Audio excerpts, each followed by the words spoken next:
Hey folks, fall is in the air, the evenings are getting crisper, and if you have hay fever or allergies, I bet you really look forward to this time of the year. Because if you're an allergy sufferer, I bet you don't get as excited about this ragweed that I'm standing in as I do. As a wildlife biologist, I look at this area right here as being the permanent wildlife food plot of this whole project. Here's what I mean. Hey, ragweed has a pretty tough reputation if you're trying to grow agricultural crops or you suffer from allergies. But as a wildlife biologist, I'm looking for key things in my habitat projects that this gives me. First, I get the kind of size, shape, and structure that I want in my habitat projects for young growing pheasant and quail chicks to freely move around underneath in the shade out of the heat of the day, foraging for insects. This area will serve as pheasant and quail roosting cover all the way into early winter. The second thing that I like is that the transition from this ragweed plot to the forbs and grasses gives me edge. Upland wildlife are edge species. They want to be in the transition where two different things come together.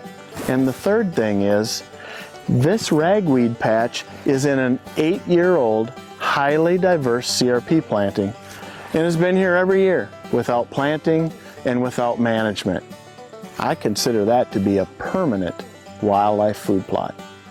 Hey, if you're a landowner, a wildlife biologist, or a hunter that wants to know more about pheasants and quail and how to manage for them, I can't recommend a better read for you than On Bob Whites by Dr. Fred Guthrie.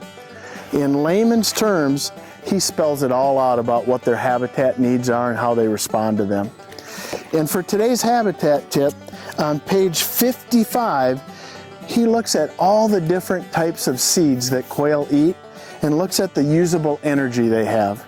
Includes corn, soybeans, milo, all kinds of things. And you know what? The plant with the highest usable energy is ragweed. That's why I think this makes the best permanent wildlife food source. You know, a plant like goldenrod often gets a bad rap for allergies. Well, here's a tip for you. Plants that are colorful and showy are trying to attract pollinators to be able to reproduce. The plants that do not have showy flowers and are wind-blown pollinators, those are the ones that cause the hay fever and allergies. So the next time you see a field like this, stop and enjoy it, because it's not the culprit to your allergy problems. Hey, if this habitat tip has changed your perspective on ragweed, maybe you're thinking, I might try a little bit of that in my next project, give Pheasants Forever a call. We can help you out with that. Because having some ragweed in your habitat project can provide great food resources, habitat for growing pheasant and quail chicks, and it hangs around a long time. Ragweed in your next project? That's great habitat.